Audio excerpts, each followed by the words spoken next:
Hey guys, and welcome back to another episode of Pickles and Vodka, the unfiltered mental health podcast dedicated to talking about the things no one wants to talk about in real life. My name's Christina, your host.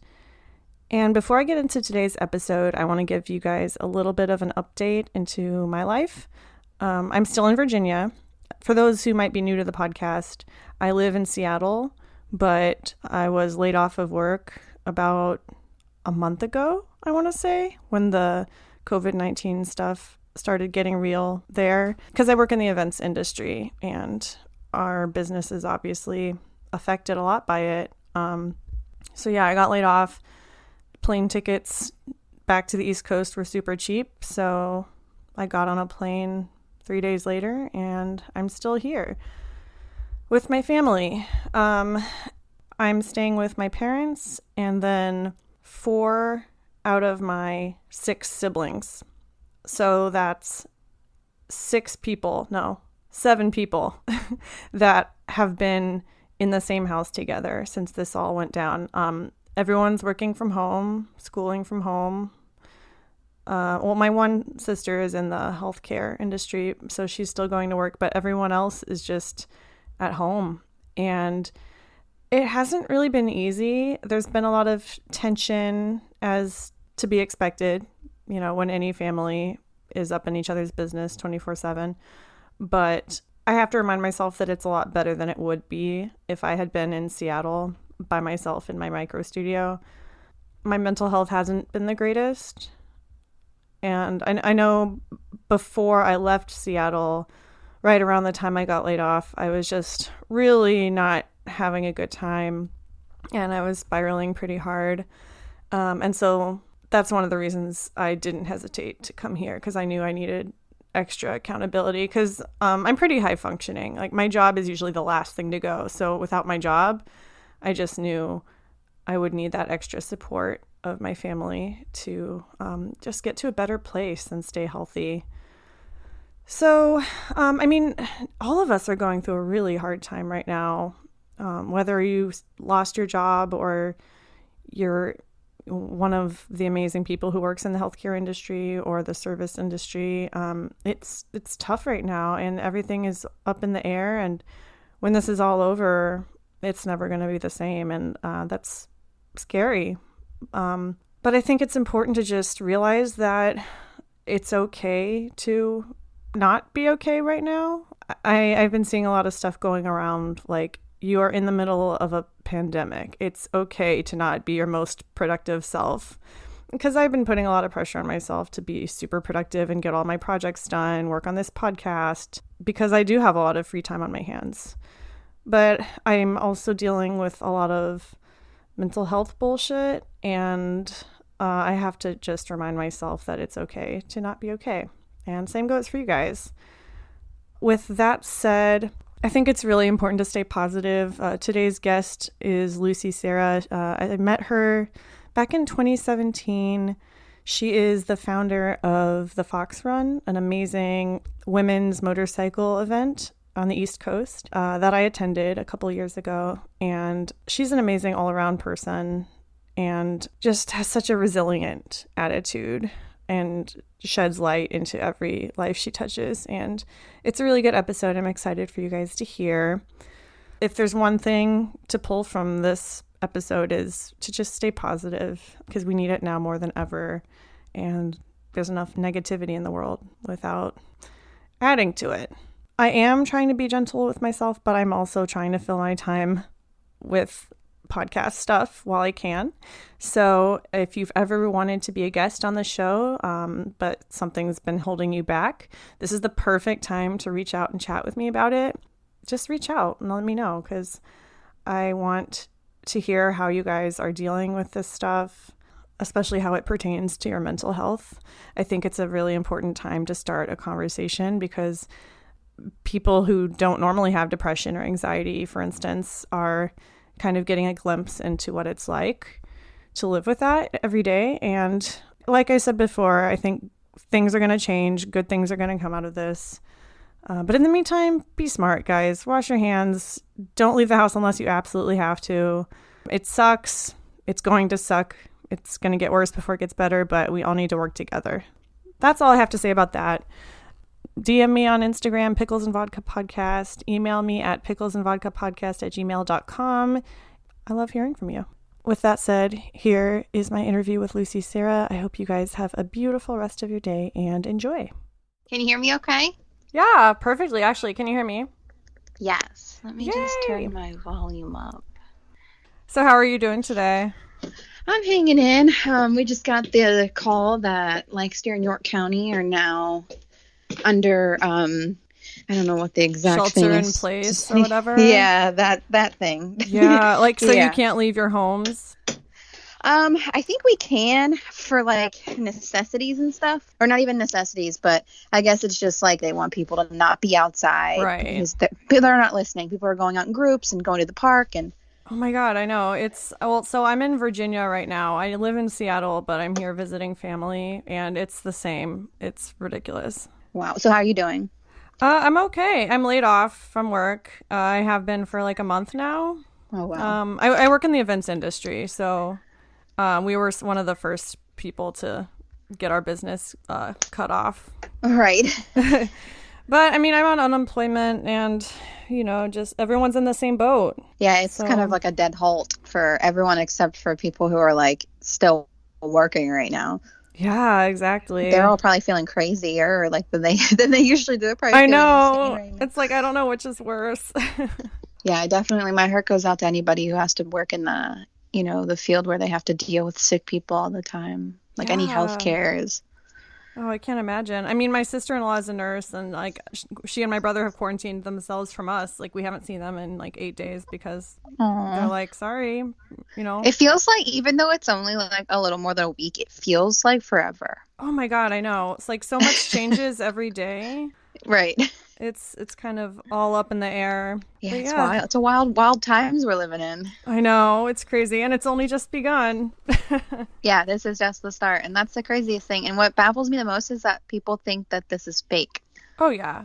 I think it's just blindness at this point. They don't really see how, I don't know. I think they just want to be set in their ways. I think they're just old and angry. Yeah. Basically. Oh man. But I'm young and angry. Exactly. Everyone's just angry. There's no way around it. What a great start to the podcast. Everyone's angry. That's it. We are, yeah. And I can't be angry at them unless I'm, angry at myself. Well, on that note, oh man. Thanks for doing this again. I really appreciate it. For sure. I've had so much fucking time on my hands since coming here, but I feel like I have all this time to do on my podcast, and I have barely been touching it. I'm like, I should probably start. Are you here? Are you with your parents because you have to be, or are you here because of everything that happened? Everything that happened. I mean, I don't really have a reason to be in Seattle right now. I hear it's a lot worse out there. It's crazy. And I mean, my mental health hasn't been the greatest, and my family was like, you should just come and stay with us. We can support you. And, plane tickets are super cheap. And, my family drives me crazy, but it's better than being by myself in a micro studio. Totally. So, I'm thankful that you have that option. Oh, yeah. I'm really privileged to have been able to do that. They still drive me crazy, but, I'm really grateful. I couldn't even imagine living with mine. What's your situation right now? So I live with my partner. He was working during like the beginning of all of the start of like the lockdowns and stuff. And then actually a gas station right around the corner from his work, an employee tested positive there for COVID. So it sent his entire staff in like an uproar. He's a restaurant worker, so he's like the head chef of a restaurant, one of our most popular restaurants in Lancaster. And they shut down completely because they were so afraid. They rationed out all the food to employees, and we got our share. And so he's been off work, and I think he's been feeling a lot less stressed because of it. Really? It's like good but bad. Like, of course we want to work, we want to pay our bills, but also like the man was working his ass off, and they like switched the hours for him. And I'm grateful that he has this time to rest, because it's kind of like a mini vacation for him. It sucks the circumstances, but so I live with him with our pets. My parents live in York, so they're about a 30-minute drive in case anything serious is going on. But for the most part, this is nothing new for me. I've already been self-quarantining for the last like 10 months, ever since my endometriosis surgery. So Well, yeah, Yeah. I wanted to talk about that because I know that there's a lot of intersection between mental health and your physical health because I know you've really been struggling lately. Oh, yeah. And I It's a mean, lot. we never talked like a ton at the Fox Run or anything, but I've enjoyed, well, not enjoy is like the wrong word, but like I love how vulnerable you are on Instagram and like I always relate to your posts and stuff. And Oh. I hate seeing you struggle so much. It just seems like when it rains, it pours. Yeah, I appreciate that. And I try to, it's easy to have a mindset like that when it rains, it pours. And it's so easy to be like, oh, I've had such bad luck, but I have just as much good luck as I have bad luck. And I feel like more positive things happen in my life than negative. And I just have to stay on that right, that right mindset because it's easy to fall into that dark hole of despair and like, Totally. you know, with having depression and having anxiety, it's so easy to fall into that hole. And so many people we don't have the right resources, and some of us don't have any kind of options. We just have the people around, and some people don't even have that. Some people don't even Yeah. have anyone to call. So I'm really grateful. So we're 10 minutes in, and I realized that I haven't even asked you to introduce yourself yet. Oh, shit. So, what's Well, your name, and where do you live, and what do you do, and all that jazz? all right, all right, all right. Screeching halt. My name is Lucysarah. I am about to be 31 on April Fool's Day. It's in like a couple Oh my days. I almost God. forgot. I am from Lancaster, Pennsylvania. I've lived here for 6 years now. I have two wonderful dogs and two cute kitties. I do graphic design, and I'm pretty much an entrepreneur in the whole gamut of that idea. I run an event called the Fox Run, an all women's collective campout. It's And that's awesome, this by the way. this year will be our 5th year, which I never thought I would be saying, but it feels great. It's led me to some really great, amazing women, some super talented women, and that's why I'm here today. I'm always blown away by just the sheer talent that shows up at the Fox Run. Right, like Like, so just many cool mind people. blowing array of women. It's just a really cool community. I'm glad I got to go for 2 years that I lived on the East Coast. Yeah, I'm So. really grateful. I wish that I could have had more time to talk to you at the event. I don't get to talk to anybody really. Oh yeah, you're always running around like crazy. You're Like like, oh, there goes Lucy. Up. I That's me. know. You're either like you have a megaphone and you're like pulling a bike out of the mud or I don't fucking know. Yeah, it's wild. And like last year, I did get hurt really badly, like right at the beginning before anything started, and my staff and my friends all forced me to take a moment, and I had a healer come up and do like Reiki on me and check my vitals, and they actually made me call my doctor, and my doctor's like, you need to go to the hospital Oh, right this now. was You need to at go to the the Fox emergency. Run? Yeah, Oh on shit. Friday, I was like folding shirts to get ready to launch the merch, and I bent the wrong way, and I tore a stitch in my because my surgery was only a month before, Gotcha. and I tore a stitch, and I had a hematoma in my lower abdomen, and I did go to the hospital after everything was said and done, and they did scans and told me that about it, but That's yeah, so I scary. had but had that not happened, I would have pushed and pushed and pushed, and it would have been far worse, and I wouldn't have enjoyed myself. But the fact that it happened, and the fact that I listened, because I'm very stubborn, the Yeah. fact that that happened from that moment, it was such a beautiful thing to see because I was hearing people talking over the walkie-talkie, and they were like, "Oh, we got the merch stand set up. What's next?" And I'm like up in the cabin, like I'm like up there, like doing my best to just like let it go. Yeah. And I'm like hearing the like love over the intercom or over the walkies, like, hey, we've got this all set up, we're ready to go. And I'm like, wow.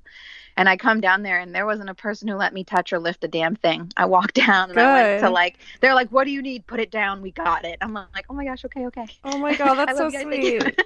Yeah, it I was mean, I great. wouldn't expect anything less. Yeah, no, I would never. Those women, all the women, it's like family. I've never felt anything so beautiful in my life. Like, to be surrounded by all of these women who just like are real, they're true, they're like they want to be your friend. It's not, there's no, I don't even have the words for it. There's That's how no beautiful it is. fakeness, Yeah, it's there's just no like genuine. they're not out to get you. And There's that no is fear. rare. I've never had a ton of female friends, and so the Fox Run was my first taste into that kind of community, just women empowering women, and it's just Wow. beautiful. Oh my God, I got goosebumps. It Oh, makes me makes me want to cry a little bit. every time I think about it. It's so beautiful. Yeah, I a have good to cry, remember that this isn't a motorcycle podcast because I just want to talk about the Fox Run, but I need to like move forward with our topic. Yeah, let's do it. Go for So it. we're talking about mental health. What is your mental health history like? I have suffered from depression since I was young. I would say the first time I recognized it was 13, but I think it goes back earlier than that. For years I've struggled. When I was a kid, it was even worse because it was just like brushed under the rug.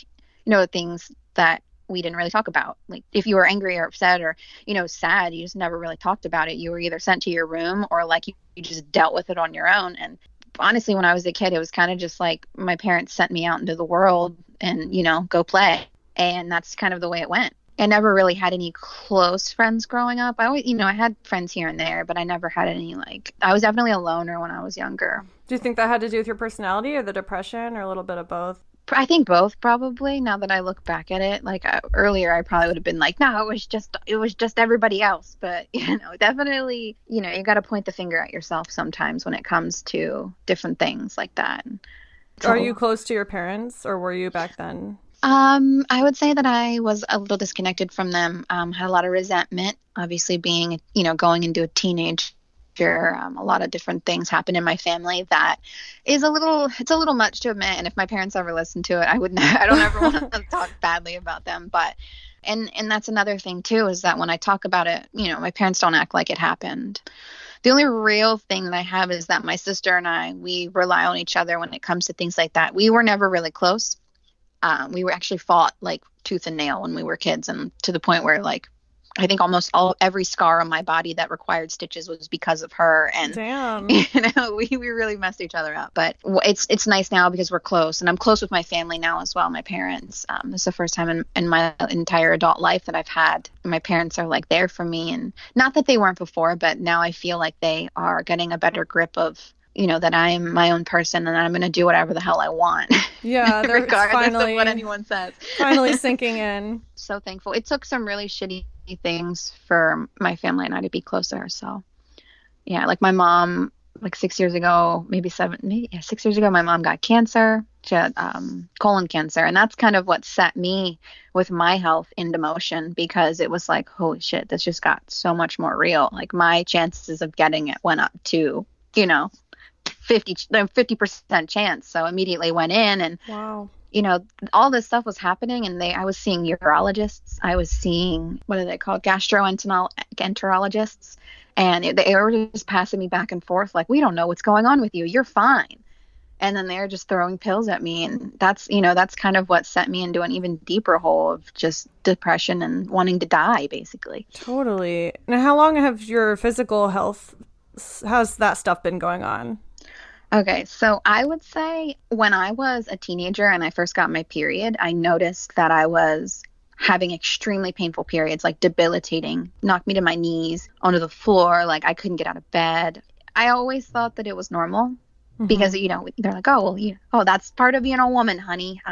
No, it's not. And what I've learned now after 15 plus years of suffering through this is that if you have pain with your period or during intercourse or any of that, that's not normal. And I was just grunting through the pain because I thought I was being a badass, but really I was, probably causing more harm than not. That's crazy. Yeah. And that's another thing now is I realized that had I been diagnosed 10 years ago or, when I was having issues, they would have done a surgery where they just would have burned endometriosis out.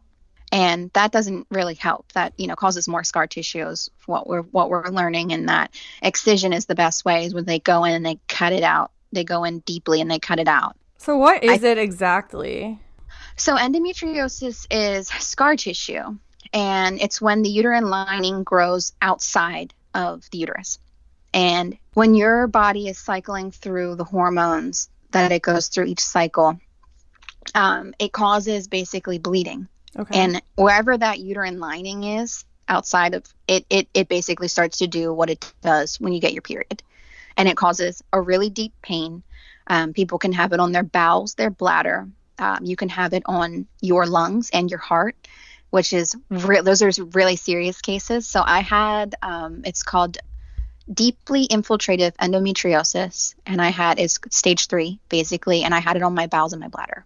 My doctor said that this had been growing for a really long time. So I would assume since when I was a kid and I got my first period at 13, I would assume it started right away. And you can be born with it. Like Well, it's yeah, I not was going to just ask like how it comes about.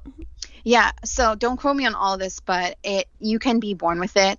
There are a lot of different studies and things going on right now to find a way to figure out. There's a light shining on it now, and so much more research is being done about it, and we're learning as we go. Yeah. I think food, your nutrition, your like what you're eating, has a huge impact on that. Years ago, I developed a lactose intolerance, but it was more severe than that. It was more like a dairy allergy. I Okay. was unable to eat dairy. I developed a gluten allergy. And it got really crazy because I stopped eating all this stuff, but I was still having the pain and symptoms. And now I'm learning that endometriosis, we have trigger foods with this. Also with interstitial cystitis, you also have trigger foods. So basically you need to eat a very particular diet. And it's not any specific because every body is I different. was going to And say it sounds like you have to learn through trial and error, which sucks. yeah, you really do. And mostly since everyone is so different, you literally have to eat something and see how it makes you feel. And it could be different during your cycle too. So Oh, wonderful. yeah, so it's a lot of information, and it feels really great to be learning and be able to pass that information on to people. And like I don't have all the info, but I can point people in the right direction to get the right info. And I do feel like there has been a spotlight on it in recent years, like you said. Like I had never even Yeah. heard about it until a few years ago. Yeah, it's 1 in 10. 1 in 10 women in your life will be diagnosed with it. Wow, that seems like That's a a lot. that is a lot. That's a lot of people. But again, it's Yeah. like no one talks about it because, when you're a kid, you're taught that that's just a woman's lot in life is to experience Yeah. pain. There's a lot of people in the endo community that joke if this would have been a penis problem, it would have been solved Oh, already. yeah, hands down.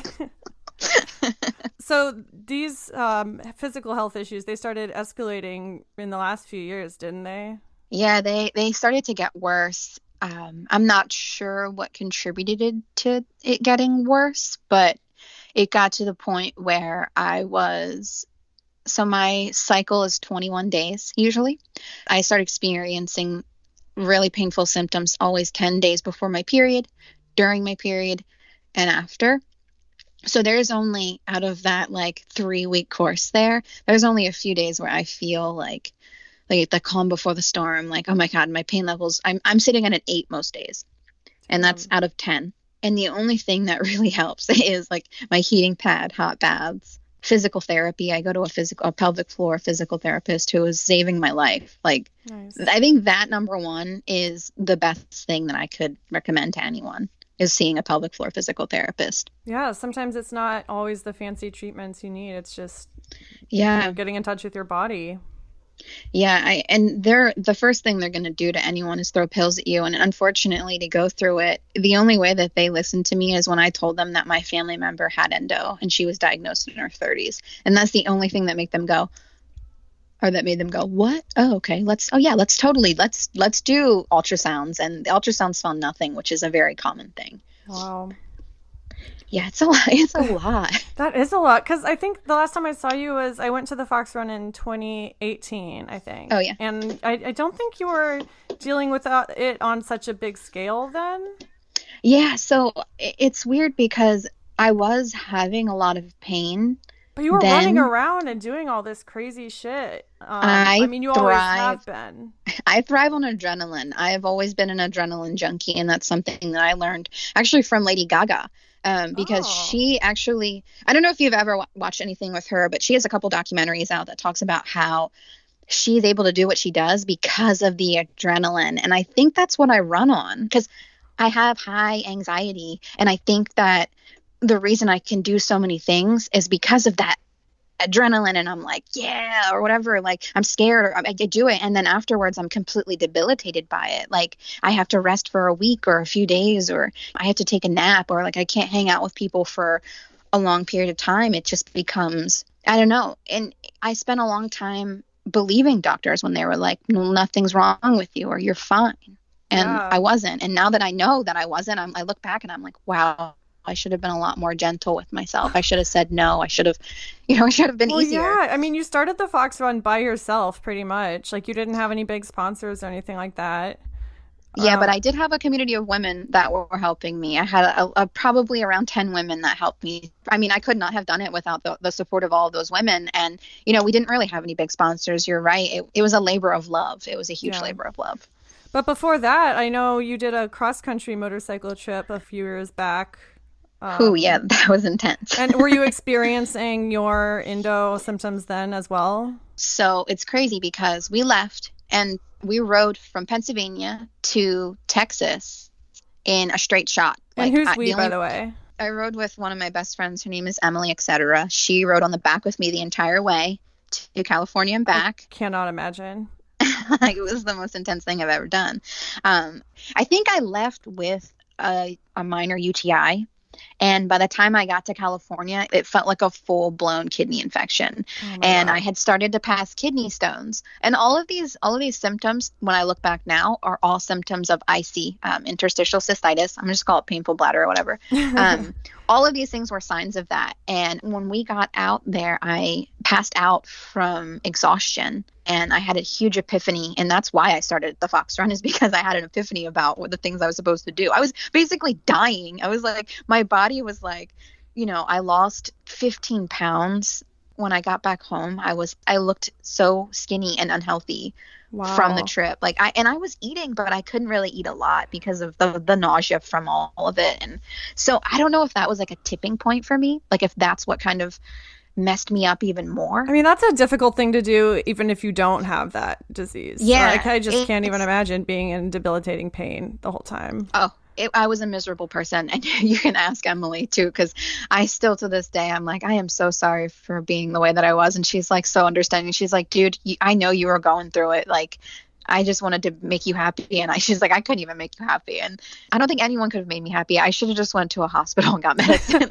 But, the fighting spirit in me was like, I have to do this. And I have a question. So I've always wondered this about you, about mental health and like how you got into motorcycles. Are the two connected at all?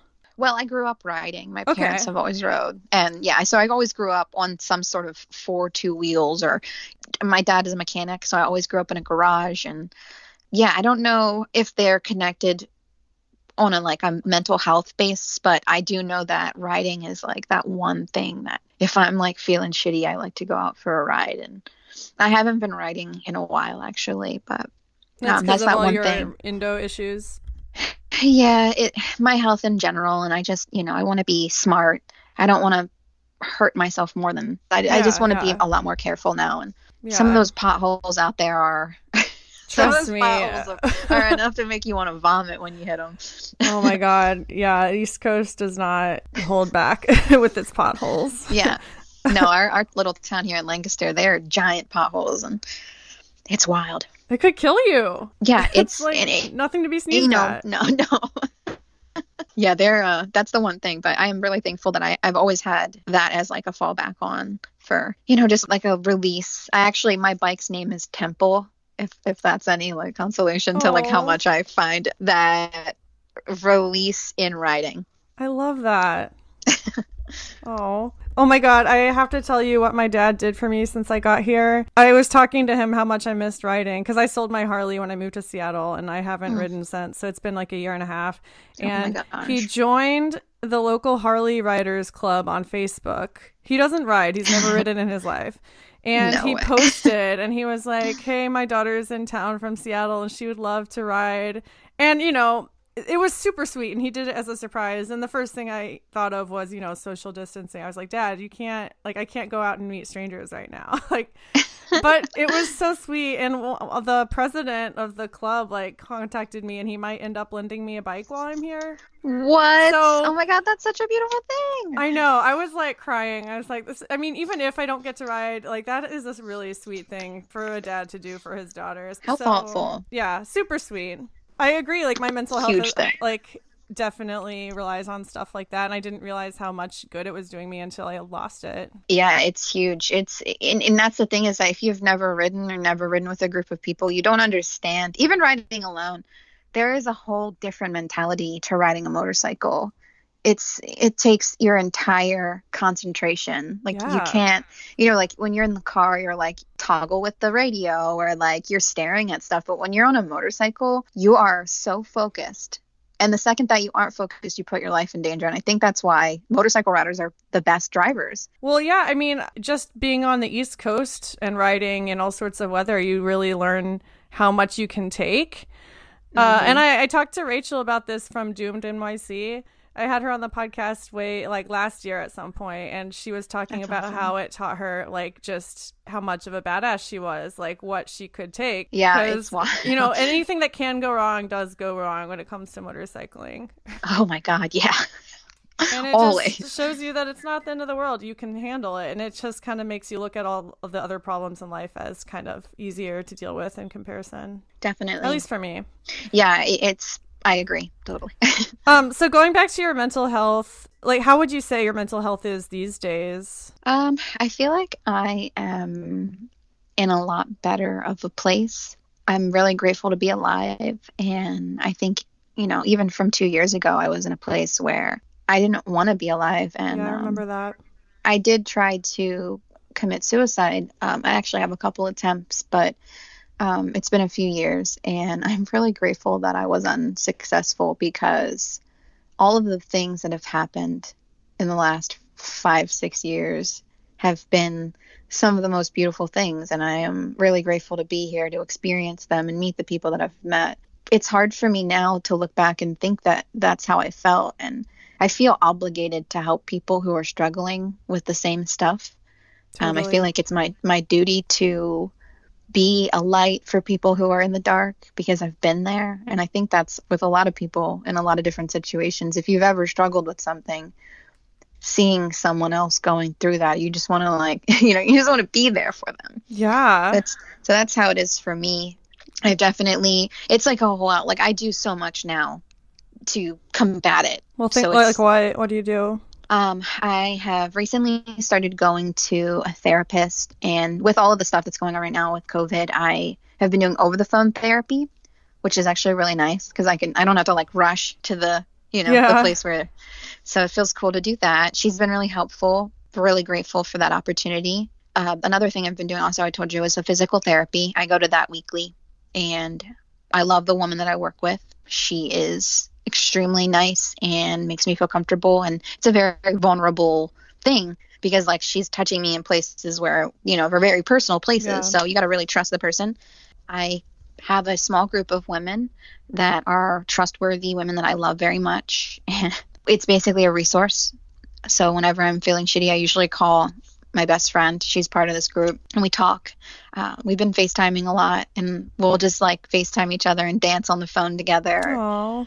Before COVID started, she was coming over and we would just smoke weed. That's another huge thing that I love to do. Because weed is like my savior. It's not for everybody. CBD is great, but for me, it works. I don't want to be addicted to opioids. Like that's something that runs in my family, and it's such an easy thing. And another huge thing that helped me was I don't drink anymore. I stopped drinking alcohol because of it really messes with your depression and your levels of, they're suppressed. What are they called? They're depressants. Depressants. Yeah, depressants. Yeah. So when you're putting that in your body, you're only making it worse. And I noticed when I would drink, the next couple days I would be so low.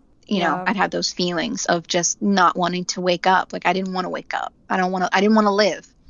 It's not that I wanted to die, but I just didn't want to wake up. And now that I've removed alcohol, there are days where I'm like, man, I could really use a drink. But also I'm like, no, thank you. Especially these days. Yeah. Oh my God. I've been sober for 10 months and I have never Congrats. been. Thank you. It's hard, but I mean, it's never been harder than right now. But I mean, it's really good to hear reminders like what you just said. Like it does. Like for me personally, it makes me suicidal. And sometimes it's so easy to forget how low you were in the moment when, you do want to drink and everyone else is doing it. So it's like, well, it feels good at first, but it's only temporary. And I was doing it for all the wrong reasons. Like, it's not like I was drinking to celebrate. I was drinking because I was sad. Yeah. I was drinking because I was in pain. And I look back now and I'm like, wow, because I started drinking at a very young age heavily. And I don't think that helped me at all. Like, I didn't know better. I wish I could have just been like, what are you doing? And slapped my younger self in the face and been like, you need to stop. I mean, I'm a believer that, alcohol is neither good nor bad. It's, if it hadn't been that, it probably would have been something else. That's just what you needed at the time. Right. And I'm glad Yeah. that you have the awareness now to say that that's what you gravitate towards and, Thank to God. put a stop toward it. Yeah. But yeah, I mean, that's great that you want to be a light to those that also struggle. I mean, I wholeheartedly agree. That's the whole reason I try to do this podcast, because it's hard to talk about. And I do love that you are pretty outspoken about it on Instagram, for instance. Thank you. Do you have any other things that you want to share with people who might be going through something similar? Like resources or advice? Yeah, I do. Well, the number one thing is you have to be your own best advocate when it comes to your health. One of the things that I didn't realize until recently is that when I was going to see a new doctor, they did a questionnaire where they ask you if you're being abused in your home or if you have thoughts of suicide or harming yourself. And I found it's best to be completely honest, because those are those things that you look at and you're like, oh, I'm fine. But as soon as you check that, it's like they start taking you a little more seriously. And that was like the light switch flipped for me when I answered. It was a little more extensive questionnaire. It was at a women's hospital here in Lancaster. And I had just started seeing a new physician, and they asked me like 10 questions about self-harm. And I answered honestly, and they came back and said that I was at high risk and I was approved for funding to get counseling. Wow. When was this? This was maybe like 3 or 4 months ago. Oh, I think wow, December, so January. Yeah. And I had never been honest like that before with a doctor. I don't know about you, but I never was honest about smoking weed, because they ask you if you have drug use. And I always said no. But recently I started saying, oh, I use cannabis for my health. I use cannabis. Like, I have a medical card. And they don't even question it. Some doctors are like, what's CBD? I'm like, are you crazy right now? How do you not know? Yeah, I started to be brutally honest, and I've noticed that I've gotten way more help in the medical field by being honest about how I'm feeling. That's one thing I think a lot of people don't do, is that they kind of brush it off and they're like, no, I'm fine. I'm not going to. Well, especially if they're used to playing it tough like you say you do. Yeah, and I think a lot of people hold back, and that is inhibiting them from getting the help they need and growing. So that's one thing I want to mention. And another thing I want to mention is that if you have a hobby, or like if you're struggling with chronic pain or chronic illness, the best thing you can do for yourself is make art or do something that you enjoy. Like, you have a podcast. I don't know what other kind of things you do, but that's pretty much it these days. Yes. So finding things to do to keep your brain busy, because the correlation between your pain and your brain, sometimes there's it's like a huge thing. So not only is it your brain is like, oh, I'm in pain, your body is reacting to that. So your body's reaction, for me, it's, diarrhea, constipation, and you wouldn't think that you could have both at the same time, but you definitely can. So those are huge things for me. So when I am in high stressful situations, I lock up completely. My body responds because it doesn't know any better. It's in fight mode. So meditation of any kind, there's tons of apps out there. I just recently downloaded one called Sanvello. I haven't heard of that one. How do you spell it? Sanvello, Sanvello. Oh. It's really great. It's free right now, actually, during the pandemic. Nice. To anyone struggling with their mental health. So I recommend that to everyone. I'm going to download that tonight. Not sponsored. Not a sponsor. Hopefully they could have. I mean, I'd love it if they did. But so that app's really cool. Doing art, calling people, telling people, being honest with your friends, your family, with what you're struggling with. Even if they don't know how to handle it, at least they're aware and they can have a little bit more compassion because of it. Yeah. I mean, that's another question I had for you, was how open you are / were about your mental health. Because it sounds like you're pretty open these days, but has it always been like that? No, I think I hid it away for a long period of time. It wasn't until recently, over the last couple years, where I started, I cry openly on social media now. I don't care if anybody sees it. Like, that's honest. And I'm a crier, so I could be happy crying or sad crying. It doesn't matter. I never have really been open with my emotions with my family, but I definitely have cried really badly around them. They make me cry all the time. Not recently, but can relate. It's really easy to get emotional with them, Yeah.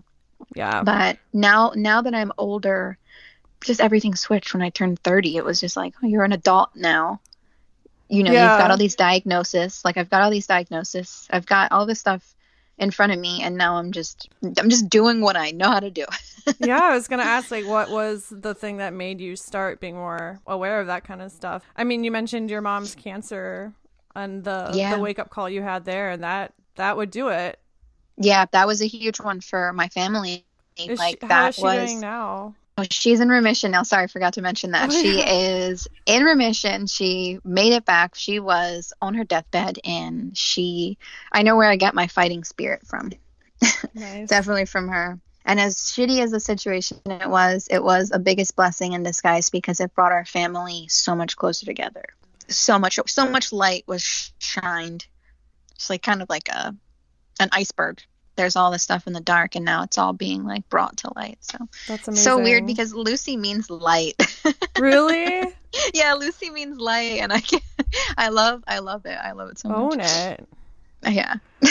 I mean, bringing it back to what we were talking about at the beginning, like COVID and everything, I feel like it's kind of a similar situation. Like, it sucks for everyone, but it is bringing a lot of people closer together. And Yeah, people are starting to do things that they normally didn't do. Like, they didn't have time to talk to their friends on the phones and didn't have yeah, time to FaceTime. No time. And yeah, now we've got all of this time in the world. We have all this time. Most of yeah, us. Most of yeah, us have time. People who are working their asses off don't have any time right now, but yeah, it's some wild times we're living in. for sure. Do you have like any good advice you've been given over the years that you want to share? Yeah. To treat each day like it's a new day. And if you had a shitty day yesterday, try to wake up with a refreshed attitude about it because it's like it's a chance to start over. You wake up and you can do anything you want. Like, it's a brain, like you were literally given a life. Yeah, You know, you were given the ability to wake up and do all the things that you need to do and not to like let anything dwell over you. There's another quote. There's another thing too that someone else told me is that like to be grateful to exist in a time that all of these things are happening. The fact that we get to be connected on social media and have everything we need at the drop of a hat to exist in this time. Like, there's yeah, a reason we are all existing in this time right now, and we're seeing what we're seeing, and we know what we know, and we're learning what we need to learn. And what a beautiful thing. Like, that outlook and that idea has completely changed my mindset. Like, totally. I'm here for a reason. There's a reason that we're all here. And if you don't know it yet, that's fine. Like, you don't have to know, but just understand that you are here, and it's such a gift. Oh, we need more positivity like that. Yeah, I don't even know who said it to me or what I heard it on. It might have been a podcast with I am Sahara Rose. She's a life coach. She's so wonderful. I've been listening to all of her podcasts. Yeah, just that idea of that life is a gift and that we need to be grateful. And it does take shitty things to make us realize that, unfortunately. But Yeah, I mean, 2020 is a gift. It's still so early. yeah, and that's the one thing. So I've already started quarantining myself months ago. I already stopped splurging on, like, I used to get my hair done, my nails done. I used to, do all the things, being extra girly. And since my surgery, I've like cut back on, like, I haven't had my hair done the only reason I got my hair done was like in October, I had a wedding to go to. So I got my hair done, and I haven't done anything at all, and I haven't gotten my nails done in over 2 years. Like, it's almost like I was being prepared for this very moment. Hmm. If that makes any sense. Yeah, it makes sense. I don't know if anybody else feels that way. I'm glad that at least, even if you didn't know it at the time, you were preparing for this, so it's less of a shock now. Yeah, it's definitely weird, but I'm finding comfort in knowing that everything that I've struggled through has led me to where I am right now. Yeah, and you can show people that it is going to be okay. Like, you can go through this. Everyone's running around crazy they're just like running around, and here I am just like, this is my normal life. Like, Yeah. everybody needs to calm down. Have you seen that meme that's like when you realize that self quarantine is another way to describe your everyday life or Yes. something like that? Yes. Me on a daily day. Me Right? on my daily life. I feel Yep. targeted by that. Shots fired. Well, speaking of podcasts and stuff, do you have anything cool to recommend before we end the call? Because I know people need stuff like that more than ever right now. Yeah, so what I've been listening to is the Sahara Rose podcast, and that talks about Ayurvedic healing. And that has been a huge thing for me. I feel like I was guided by source to learn about Ayurveda and What is healing. that? It's the science of life. I'm pretty sure that's the correct definition of it. It's life science. Okay. And they take nutrition, health, your lifestyle, everything into this integrative way to heal yourself. And it is deep. And I recommend anybody struggling with any of this stuff, mental health, chronic pain, illness, whatever, even if you aren't anyone, to learn about it. And her podcast, I started from the beginning and I got to I'm at 50 now, and she's got over 200 episodes. And some of them are anywhere from 25 to an hour or more. And what's the podcast called? So her website is Sahara Rose, and the podcast is called Highest Self, or The Highest Self. And it's been changing my life. It talks a lot about some really deep stuff, some really deep ancestral stuff. It's a lot to dive into, but it's just her idea is a modern approach to this type of healing. And a lot of it's very ancient. It's like ancient healing. So yeah, and we have lots of time right now, so yes. It's as good a time as any.